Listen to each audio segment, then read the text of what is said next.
Peygamber sallallahu aleyhi ve sellem Abdullah ibn Ömer radıyallahu anhuma'dan rivayet olunan hadiste böyle buyurur. Kâle Resulullah sallallahu aleyhi ve sellem inned du'a yenfe'u mimma nezel ve mimma lem yenzil fe'aleykum ibadallah bid du'a.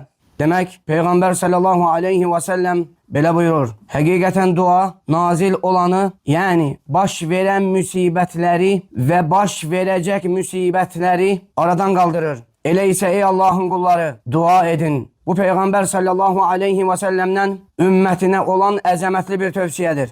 Ümmetini bu muhteşem hadisi şerifiyle dua etmeye rağbetlendirir ve öyledir ki hakikaten dua baş vermiş musibetleri ve baş verecek musibetleri aradan kaldırır. Demek muhterem Müslümanlar, Allahu Azze ve Celle bize öz kitabı şerifinde dua etmeyi emredir ve bize eğer özüne dua ederikse dualarımızı kabul etmeye vaat verir.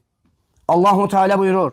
وَقَالَ رَبُّكُمُ دُعُونِي أَسْتَجِبْ لَكُمْ. Rabbiniz buyurdu ki, mene dua edin. Yalnız mene dua edin. وَقَالَ رَبُّكُمُ دُعُونِي أَسْتَجِبْ لَكُمْ. Mene dua edin diyor Allahu Teala. Ben de sizin dualarınıza cevap verim. Dualarınızı kabul edin.